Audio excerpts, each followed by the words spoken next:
Saludos amigos, bienvenidos a Ágora. Hoy me acompaña en la edición y montaje Hasbi Díaz, en el control técnico Franklin Palmar, nuestra productora es Norelba Torres, el director de Luz Radio es el profesor Jesús Urbina y quienes habla Gabriel Andrade estará en la conducción. @GAndrade80 es mi Twitter.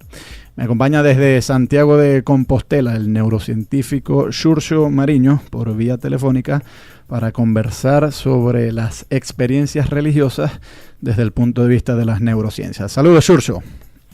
Hola, ¿qué tal, Gabriel? Desde el punto de vista convencional, pues cuando se aparece un ángel es porque realmente se aparece un ángel y cuando se aparece una virgen pues es porque realmente es así. Y tradicionalmente pues los místicos y religiosos no han buscado explorar qué es lo que ocurre dentro del cerebro en este tipo de experiencias, pero ustedes los neurocientíficos sí han procurado hacer esto. Y bueno, vamos a empezar por la primera experiencia religiosa que más intriga, supongo, que es la experiencia mística. Esta experiencia, a diferencia de otros encuentros religiosos, muchas veces es descrita como una unión con alguna realidad trascendente que en opinión del místico no es descriptible en palabras, pero que con todo no es como la experiencia cotidiana de encontrarse un amigo, etcétera, sino que se ven sobrecogidas, por algún poder que ellos sienten que es superior a ellos. ¿Qué ocurre en la cabeza de estas personas, Xurxo? Bueno, antes de empezar así con esa serie que tienes tú ahí preparada de experiencias, Gabriel, hay algo que es muy importante en todo este tipo de cosas que supuestamente le pasan a la gente en su cabeza, y es que el relato de una persona en general, de cualquiera, pues no tiene absolutamente ningún tipo de valor desde el punto de vista científico. O sea, da igual lo que diga una persona, porque nuestra mente es una construcción continua. Incluso una persona totalmente sana, que no es una persona en condiciones perfectas, bueno, o normales de salud, pues tiene muchas dificultades algunas veces para diferenciar si algún recuerdo pues fue real o fue un sueño. Entonces, la inmensa mayoría de todos estos fenómenos, que podemos así charlar ahora con más o menos detalle, tienen como única base el relato de una persona. Entonces, eso ya para empezar, podríamos ya decir que no sirve para nada, no vale absolutamente para nada, a no ser que haya sido estudiado de alguna manera por algún tipo de método experimental que demuestre que hay alguna correlación pues con algo que pasa en su cabeza, ¿no? O también, claro, también podría ser que fuese verdad que existe algún tipo de estas experiencias que tengan alguna relación con la realidad, pero de momento, pues hasta donde sabemos no es así. Y entonces ahora ya contestando con algo más de detalle a este comentario que me hacías de las experiencias, de estas experiencias religiosas, ¿no? Así, sí.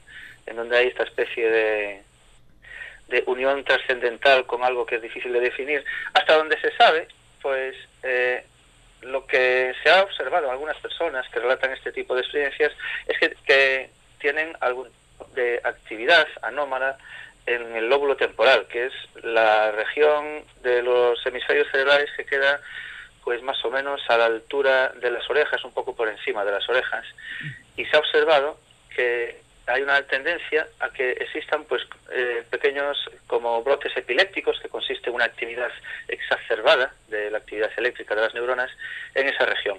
Entonces, desde el punto de vista de la neurociencia, en este sentido, eso es lo único que se podría decir con una cierta seguridad.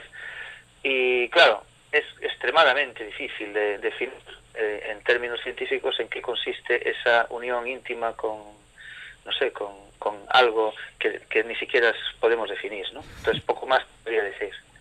Pero ahora, presumo, en este tipo de experiencias religiosas se afecta la región del cerebro que codifica las habilidades para el lenguaje. Porque ¿por qué estas personas no lo pueden definir? O sea, yo presumiría que es que su capacidad para el lenguaje en esos momentos está dañada, pero no sé, tú me dirás. ¿Hay una relación entre esa región del cerebro que tú vienes describiendo y la región del cerebro que controla el lenguaje? Sí, podría ser, como tú dices, Gabriel, que sea así, porque el lenguaje, la región en donde supuestamente interpretamos esa capacidad simbólica que tenemos es también esa región temporal un poco más hacia la región posterior de los hemisferios, una zona que se llama parieto temporo-occipital. Pero realmente no se necesita que esté relacionado con el lenguaje para no ser capaz de interpretarlo, porque cuando sentimos placer por una melodía musical, pues aunque tengamos la región del lenguaje así funcionando perfectamente, a veces es muy difícil de describir el placer que sentimos, ¿no? Pues con o con un atardecer, o con una visión de un paisaje que nos resulta hermoso. Tampoco es que tenga que estar relacionado con el lenguaje. Claro, ¿hay alguna vinculación con la sexualidad y con la experiencia orgásmica? Santa Teresa de Ávila era una de estas místicas que decía que ella no podía describir lo que sentía. Y bueno, alguna gente, yo no sé si maliciosa o no, ha dicho que quizás eran orgasmos los que ella tenía y que pues, mediante alguna forma de masturbación ella confundía el orgasmo al cual llegaba con la masturbación con un encuentro místico. ¿Dónde se encuentra el sexo en la región del cerebro y hay alguna vinculación con la experiencia religiosa? Pues mira, eso, respecto a Santa Teresa, las hipótesis que yo he leído es que existe que podría ser que fuese precisamente algún tipo de epilepsia en esta región temporal, pero puede que sean realmente las dos cosas, que algún brote epiléptico realmente también dé lugar a una liberación excesiva de endorfinas, que son una especie de narcótico endógeno que tenemos dentro de nuestro sistema nervioso y que produce pues ese placer orgásmico. Entonces, podría ser, pero claro, es como difícil, ¿no? Estas son todas suposiciones, porque de Santa Teresa no tenemos ahora mismo un relato directo, claro, tenemos lo que está escrito. Claro, bueno, yo diría que no en vano ha habido algunos movimientos religiosos que han intentado alcanzar esa unión mística mediante la prostitución sagrada o el sexo sagrado. O sea que tan agarrado de los pelos yo no lo veo. Vamos a ir a escuchar un tema musical, Xurxo, y al regreso seguimos conversando sobre las experiencias religiosas desde un punto de vista neurocientífico. Seguimos en Ágora, @Gandrade80 es mi Twitter. Converso con el neurocientífico Xurxo Mariño desde Santiago de Compostela, España, vía telefónica. Hoy conversamos a propósito de las experiencias religiosas y sus correspondencias neuronales. Xurxo, dejando de lado la experiencia mística convencional que no es descriptible en palabras, quizás la experiencia religiosa que es más común es aquella en la cual un vidente se encuentra con algún personaje religioso, es decir, la aparición, bien sea de Jesús, pero también algún ángel, o la Virgen María, o dioses del hinduismo, o fantasmas también, apariciones fantasmales. ¿Qué ocurre ahí? ¿Estos son alucinaciones? ¿Qué eventos neuronales hay en el cerebro para producir esto?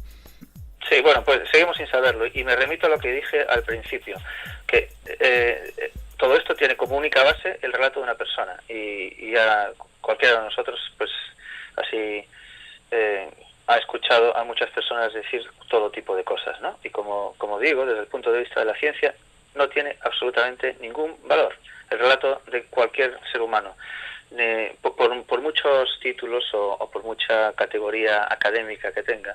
Si no está apoyado con algún tipo de prueba, no vale para nada. Entonces, en la inmensa mayoría de las apariciones, pues no hay ninguna prueba. Hay relatos de personas que a lo mejor pues tienen algún interés especial en sacar a la luz algún tipo de experiencia o de, no sé, o de misticismo concreto.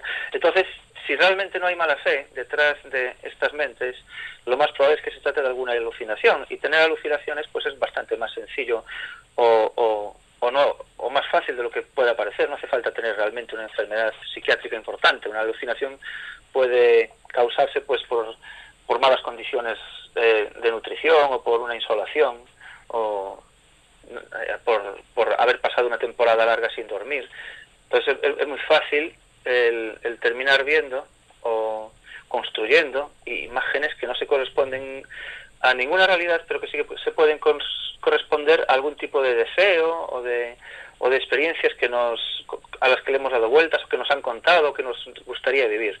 Así que sí, yo creo que la respuesta más fácil, o la explicación más sencilla, sería, en el caso de que no exista mala fe, la de la alucinación.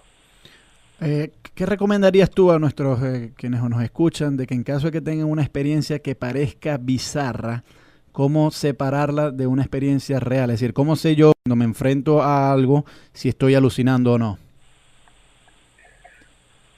Esa es una pregunta complicada, porque realmente la realidad que que construimos a cada instante podría considerarse ya una alucinación, ¿no? Todo el mundo que percibimos, los colores que observamos, los sonidos que escuchamos, son en cierta medida una construcción que está relacionada con el mundo exterior y que en muchos casos se inventa nuestro sistema nervioso para terminar de construirla, porque el sistema nervioso es una máquina que busca patrones, ¿no? Le trata de buscarle sentido al mundo en el que se va desarrollando pues nuestro yo, y buscándole ese sentido, esa coherencia, pues a veces inventa cosas. Eso se ve muy fácil en muchas ilusiones ópticas que se muestran, ¿no? En donde aparecen pues trazos que no están dibujados o así.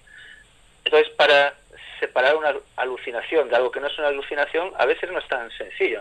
Yo, la recomendación, o no sé, la regla más sencilla es si tiene algún tipo de coherencia, eso que queremos ver, si tiene algún tipo de sentido y si podemos repetirlo.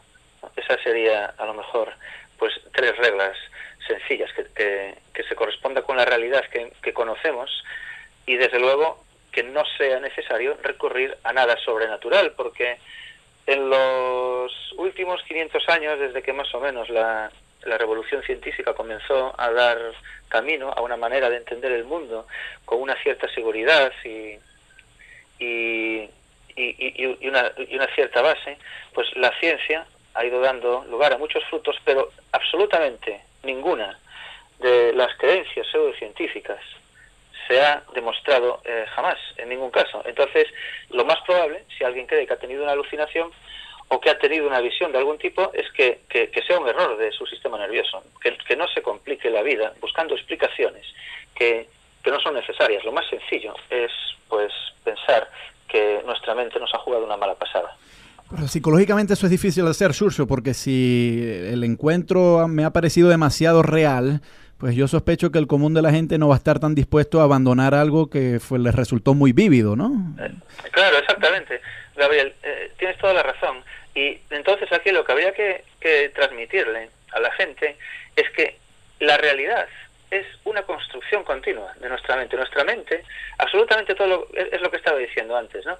Que no somos capaces en muchos casos de diferenciar, de discernir una vivencia real que se ha almacenado de manera así eficaz en nuestra memoria de un sueño, estos sueños que a lo mejor no son tan bizarros, ¿no? Y que sí que podrían haber sido ciertos, pues a veces no somos capaces de separarlo, porque nuestra mente es esa máquina de realidad virtual que construye el yo, que construye el mundo, y nuestra conciencia pues está ahí flotando dentro de ese yo que está construyéndose a cada instante. Y entonces sí que habría que transmitirle esto a la gente, ¿no?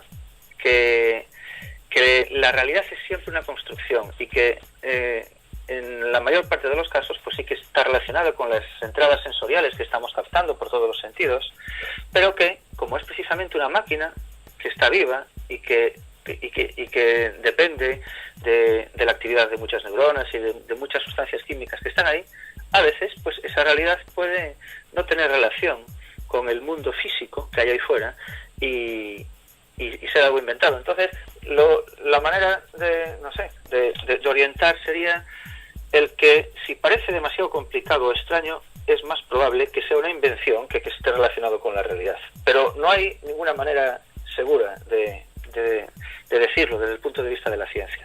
Claro, vamos a ir a escuchar un tema musical y al regreso seguimos en esta conversación.